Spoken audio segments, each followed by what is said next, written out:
Et bonsoir à toutes et à tous les amis, j'espère que vous allez bien, c'est Alex de Blockchain Capital et on se retrouve ce soir comme tous les dimanches pour faire un bon gros débrief de la grosse semaine que l'on vient d'avoir et bien évidemment, vous vous en doutez, de préparer la semaine qui arrive puisque oui, on a aussi une belle semaine qui nous attend avec pas mal de choses importantes à voir. Juste avant de commencer, comme d'habitude, je vous invite à vous abonner si ce n'est pas déjà fait, à partager, à liker, à commenter et surtout à nous rejoindre dans le serveur Discord. Vous avez le lien en bio et en description. Allez, c'est parti. On commence tout de suite avec un premier point donc sur le marché crypto. Bon, un week-end assez calme, comme on en a l'habitude, même s'il y a eu un petit peu de mouvement sur certains alts. On pense notamment à ICP, au CAS et notamment à IMX qui a été le grand gagnant de ce week-end. Sur les 7 derniers jours, un marché dans le rouge. Ça, c'est ce qu'on avait évoqué dimanche dernier où je vous disais qu'on avait probablement atteint un top local sur les cryptos. Et bien, ça se confirme avec un Bitcoin qui est donc repassé sous les 37 000 dollars, Ether qui repasse sous les 2 000 dollars et qui continue de sous-performer BTC et l'ensemble du marché.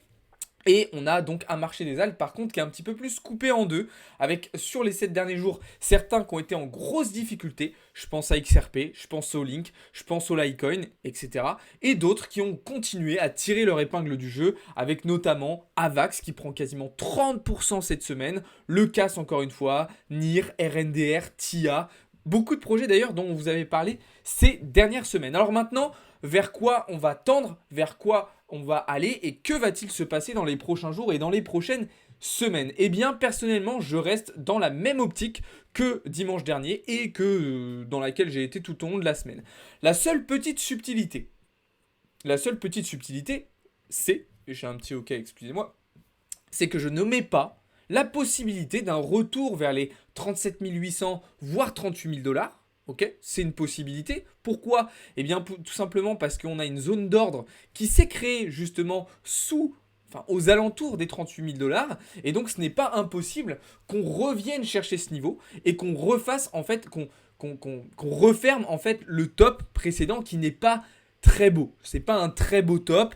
Et donc, c'est possible qu'on vienne le reprendre pour ensuite vraiment aller chercher du dump. En tout cas, personnellement, à moyen terme, je considère qu'on est sur une première fin de mouvement. Alors attention, je ne vous dis pas que le bull run n'est pas commencé, je ne vous dis pas qu'il est terminé, je vous dis que cette première jambe haussière, pour moi, est terminée et que désormais, on va revenir plutôt travailler vers les 32 000 dollars.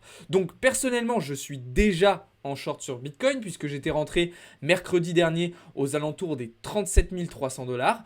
Et donc, si le prix est amené à revenir travailler plus haut, eh bien, je ferai tout simplement une deuxième entrée, ce qui me permettra justement de lisser mon prix d'entrée vers le haut et donc d'avoir un prix d'entrée moyen beaucoup plus intéressant.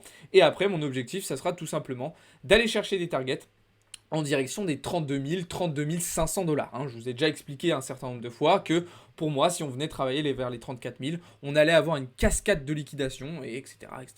Je vous l'ai déjà expliqué un certain nombre de fois. Je ne vais pas du coup trop m'étayer sur ce sujet puisque vous pouvez voir tout ça dans les précédentes vidéos sur la chaîne YouTube, d'accord? Et bien évidemment aussi dans le serveur Discord. Alors, ce week-end, il y a eu assez peu de mouvements du côté de l'Open Interest, contrairement à d'autres dimanches où on voit qu'il y a un petit peu plus de positions qui sont ouvertes. Pour le moment, c'est resté assez calme. Attention, ça peut encore changer d'ici ce soir et d'ici demain matin, donc restez prudents. Mais globalement, la situation qui est à peu près toujours la même depuis la fin de semaine dernière. Pas de grandes choses, de grandes nouvelles à annoncer pour le moment. Du côté des maps de liquidation sur Bitcoin, bon bah voilà, ça vient confirmer ce que je vous disais précédemment, donc le fait qu'on avait de la liquidité à venir chercher plus haut. Alors là, vous voyez, à très court terme déjà, c'est les 36 700 dollars, mais il y en a aussi un petit peu plus haut à venir récupérer.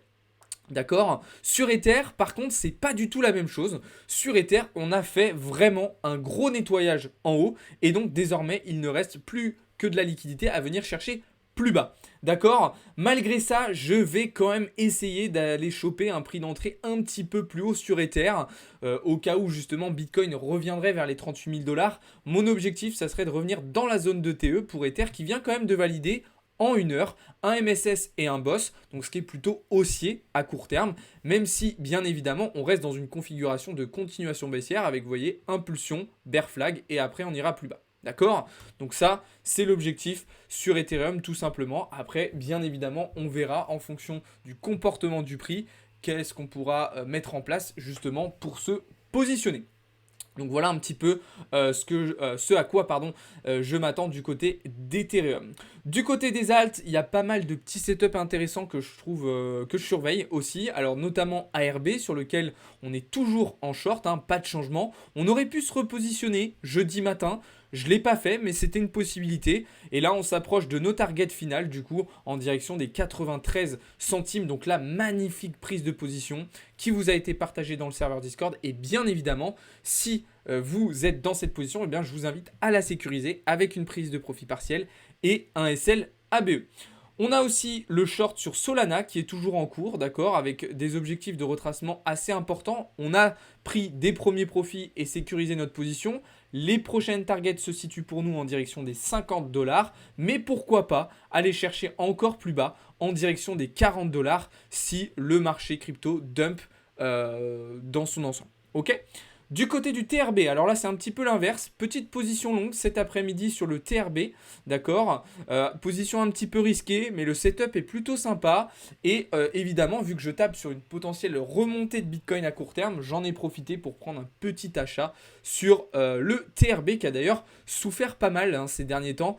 Contrairement au mois d'octobre où il avait été l'un des plus performants, il a été en grosse difficulté, notamment jeudi, avec cette chute très très forte. D'ailleurs, ça fait penser un petit peu aussi à la chute qu'on a pu observer sur Yearn Finance. Alors je pense que vous êtes nombreux à l'avoir vu passer, puisque le token a pris quand même environ moins 45%, vous voyez, dans la nuit de vendredi à samedi. Alors qu'est-ce qui s'est passé sur le Yearn Finance? Tout simplement, eh bien en fait, on a eu des grosses positions vendeuses qui ont été déclenchées par des whales, d'accord.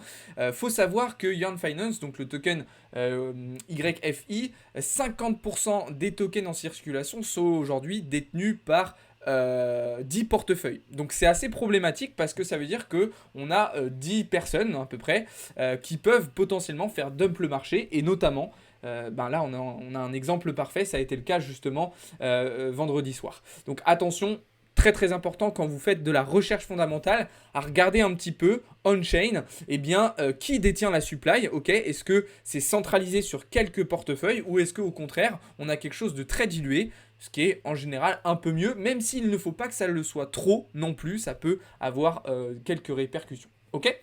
Voilà, on continue du coup avec un petit setup aussi sur le même que je vous ai partagé hier dans le serveur Discord. La première entrée a été déclenchée, donc là vous pouvez d'ores et déjà sécuriser votre position avec une prise de profit partiel et un SLABE. Et au cas où on viendrait chercher plus bas, on pourra tout simplement DCA long cette position, donc en refaisant une entrée ici, une deuxième, une troisième. Setup très sympa, alors attention, ça reste un shitcoin, donc soyez extrêmement prudents. Mais petite opportunité que je trouvais intéressante et que j'ai bien fait de vous partager. Je surveille un petit peu aussi toujours ce qui se passe du côté du sushi. Donc j'ai été BE, vous le savez, mais je réfléchis toujours potentiellement à une nouvelle entrée, ok, pour aller chercher des targets vraiment loin, là en direction des 3 $. Je surveille aussi toujours le gas en 4 heures sur lequel j'attends des targets entre 5,50 et 6 $, ainsi que le Unfi, donc sur du 4 heures, même chose, j'ai eu un petit doute. Unfi que j'aimerais bien voir passer sous cette zone pour venir vraiment récupérer un maximum de liquidité et ensuite aller chercher de la prolongation haussière. Voilà, et enfin pour terminer, le Blour sur lequel je suis rentré en short, position qui vous a elle aussi été partagée dans le serveur Discord. J'en profite, vu qu'on en parle, de vous faire un petit point sur les résultats de la semaine, puisqu'ils ont été extrêmement bons, d'accord? Donc je vais vous montrer ça dans un instant. Vous le voyez, sur la crypto, globalement, ça s'est très très bien passé. Et vous allez voir juste après que sur les marchés financiers traditionnels, ça a été très très bien aussi. Donc voilà les résultats complets de la semaine. Donc pour le service premium, plus 5,77%. Pour le service CIB, plus 4,41%. Pour le service Plutos, qui est notre nouveau service, dont je vais vous parler un petit peu plus tard dans la vidéo et dont je vous ai parlé dans le serveur Discord, plus 1,6% sur cette première semaine. Le challenge trading donc a été terminé la semaine dernière et sur le service Mentora Profirm, plus 12%. Donc très très très très bonne semaine, ça fait plaisir. Après un début de mois de novembre qui a été globalement compliqué pour moi, là c'est bon, on commence à repartir sur les résultats qu'on avait pu avoir sur le mois d'octobre. Donc franchement, très très très content. Je vous invite d'ailleurs à aller voir tous les résultats de Blockchain Capital qui vous sont partagés toutes les semaines et puis nos track records qui vous sont partagés aussi de manière mensuelle pour que vous puissiez voir tous nos résultats. D'ailleurs, je suis en train de mettre en place un track record sur MyFXBook pour que tout le monde aille voir quand il le souhaite. Pardon. Je vous invite aussi à aller voir les résultats des membres du serveur Discord qui sont partagés dans ce salon-là et les avis de nos membres justement qui nous ont laissé quelques petits témoignages très sympas. Vous voyez qu'il y en a quand même pas mal depuis plusieurs mois. Donc voilà, pour ceux qui veulent en savoir un petit peu plus sur ce qu'on propose, je vous invite à aller voir tout cela. On reviendra donc tout à l'heure, comme je vous le disais, sur le service Plutos. Maintenant, on va pouvoir passer du côté des marchés financiers traditionnels, les amis. Et bien évidemment, on va revenir sur l'événement principal de cette semaine, c'est-à-dire l'inflation. Alors, juste petit aparté, je précise pour tous ceux qui sont présents sur le live, n'hésitez pas à poser vos questions. Là, je suis dans une première phase de live explicative, mais ne vous inquiétez pas, je répondrai à toutes vos questions juste après, donc continuez à les poser sans problème. D'accord ? J'en profite pour boire une petite gorgée d'eau. Je débite pas mal, donc j'ai soif. Donc, résultat de l'inflation cette semaine qui a été le résultat phare, puisqu'il a entraîné une chute assez importante du dollar. Pourquoi ? Eh bien, tout simplement puisque l'inflation a chuté. Et elle a chuté plus que prévu, puisqu'on avait un précédent à 3,7, des estimations à 3,3, et au final, on a eu un résultat à 3,2%. Donc, c'est un très bon chiffre qui va parfaitement dans le sens de la Fed. On continue l'atterrissage en douceur et donc on a eu une chute du dollar qui a finalement totalement cassé ce niveau de support en 4 heures comme vous le voyez juste ici. On peut donc considérer qu'on a eu le top local là aussi sur le dollar et qu'on est sur des taux terminaux pour la Fed. D'ailleurs, c'est ce que confirment parfaitement les estimations pour le 13 décembre prochain, mais aussi pour début 2024 où on est sur du 100% de probabilité d'avoir une stabilisation des taux à 5,5%. D'ailleurs, les marchés commencent déjà potentiellement à anticiper un pivot de la Fed entre mars et mai 2024, alors que je vous rappelle, il y a encore quelques semaines, quelques mois, le pivot de la Fed était attendu pour juillet, voire septembre 2024. Donc on a une amélioration de la situation qui est quand même beaucoup plus rapide que prévu. Maintenant, attention tout de même, on reste encore loin des objectifs d'inflation de la Fed qui serait entre 0 et 2%, d'accord, une stabilisation des taux de l'inflation entre 0 et 2%. Donc, ce qui va être intéressant à suivre cette semaine, bien, ça va être justement mercredi soir les minutes de la Fed, d'accord, durant laquelle, mercredi soir, voilà, à 20h, durant lequel on va avoir le compte-rendu du FOMC, que je vous débrieferai bien évidemment jeudi, d'accord, donc le lendemain, et sur lequel durant lequel la Fed va revenir sur la situation économique actuelle et sur les politiques monétaires qu'elle va mettre en place dans les mois à venir. Donc ces comportements de marché ont entraîné une chute du dollar, mais pas seulement, puisque le marché obligataire lui aussi poursuit son retournement, après avoir touché les 5% sur les taux à 10 ans. On avait une première chute, un petit rebond, et puis là on prolonge vers le bas. Très bonne nouvelle aussi, d'accord. D'ailleurs, ces taux à 10 ans avaient participé aussi au resserrement de la politique monétaire, comme l'avait expliqué Jérôme Powell, et avait donc permis une amélioration de la situation un petit peu plus rapide aussi qu'on avait prévu. Sans oublier, et je le rappelle, mais que du coup, cette amélioration de la situation d'un point de vue inflationniste aux États-Unis n'a pour le moment pas trop impacté l'économie américaine, contrairement en Europe, où la hausse des taux d'intérêt directeurs qui a été mise en place pour contrer l'inflation a des conséquences et des répercussions assez dramatiques sur l'économie européenne. Donc, baisse du dollar, baisse des taux à 2 ans, à 10 ans, à 30 ans. Les indices se sont donc régalés avec un S&P 500 toujours plus haut, un Nasdaq toujours plus haut et un Dow Jones toujours plus haut. Ces trois ont passé des zones de polarité assez importantes, comme vous le voyez. Personnellement, je suis toujours en observation, pas de nouvelles prises de position pour moi. Je vois que mon écran a l'air de bugger un peu. Je ne sais pas si c'est mon câble qui est mal branché. Ça a l'air d'être bon. Donc voilà, observation, pourquoi ? Parce qu'on a eu des très forte hausse, ok? Donc je ne vais pas rentrer à l'achat maintenant. Ce que je vais attendre, c'est du retracement pour venir travailler sur les supports et ensuite potentiellement repartir à l'achat. Ok?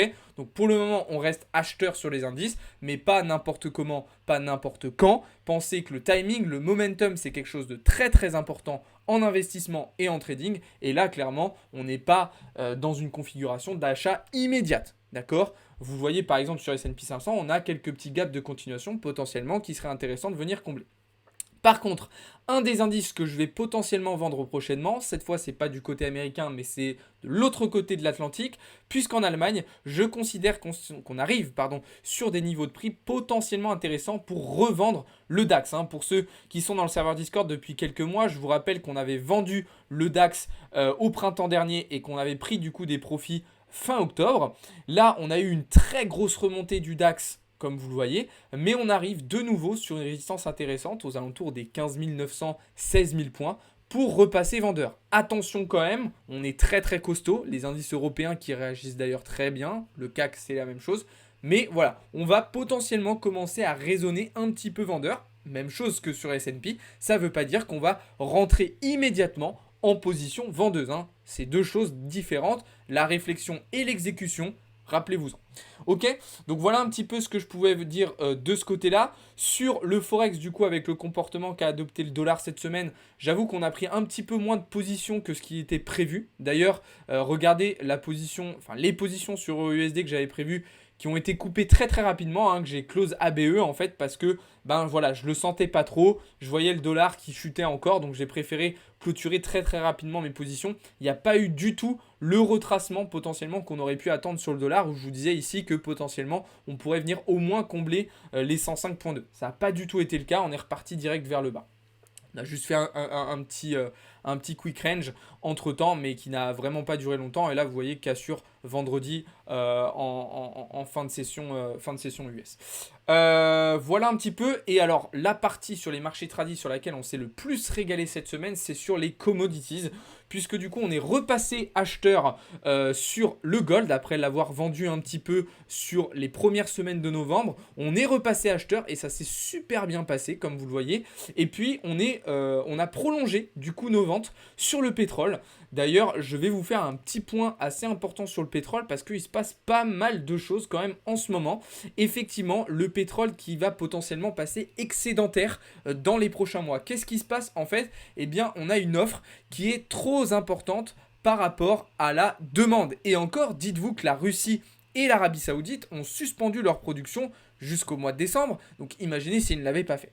Donc c'est pas cette surproduction, mais cette offre qui est trop importante par rapport à la demande, a créé une chute assez importante du dollar. Alors c'est pas la seule raison. Si ça vous intéresse, je vous invite à aller creuser notamment le rapport de l'OPEP qui a été publié lundi dernier, je crois lundi ou mardi dernier, qui est très intéressant à lire.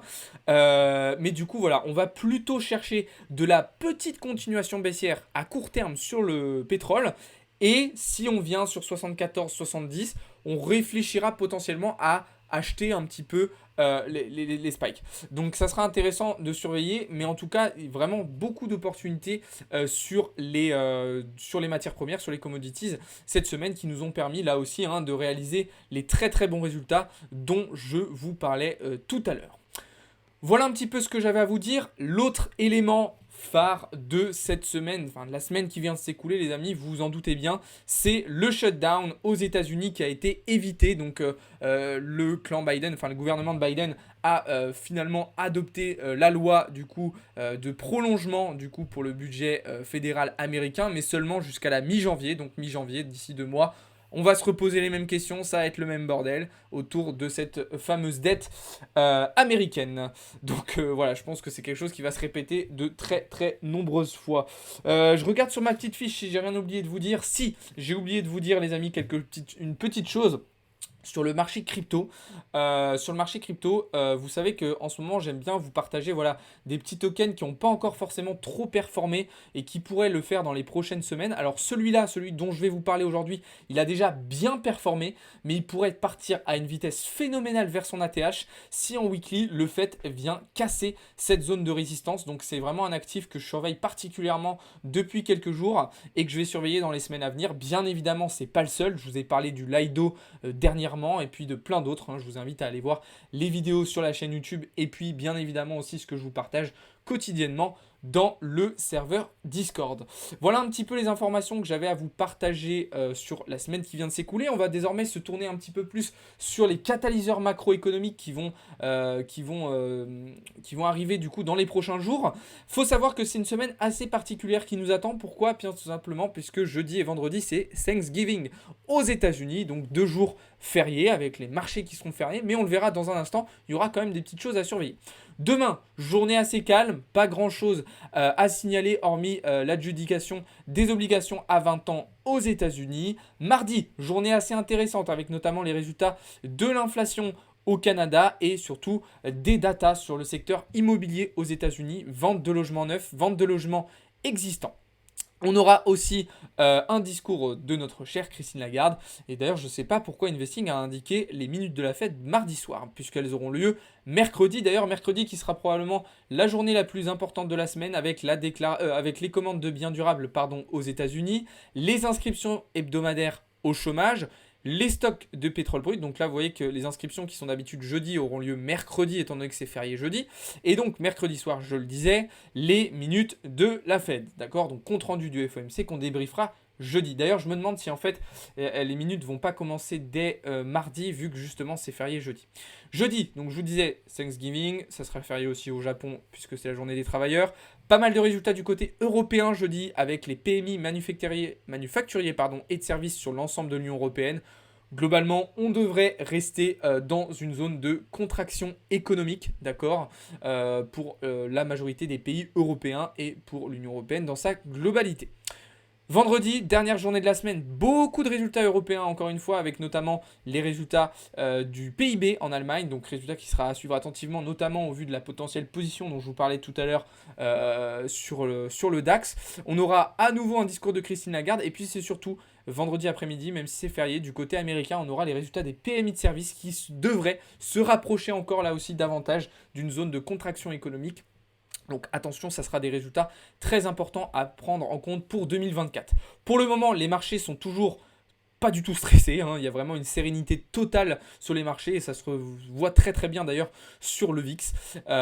Assez étonnant, je trouve ça assez surprenant, mais d'un côté, c'est pas forcément une mauvaise chose, j'ai envie de vous dire. Voilà les amis, ce que j'avais à vous dire pour la semaine qui arrive. Bien évidemment, tous ces événements, on les suivra en live puisqu'on a un planning très très chargé sur la semaine qui arrive comme vous le voyez. Donc vous avez le planning de détaillé dans le serveur Discord. Je vous invite à aller voir ça bien évidemment. D'ailleurs, je vous invite toutes et tous à nous rejoindre dans le serveur Discord. Vous avez le lien en bio et en description les amis.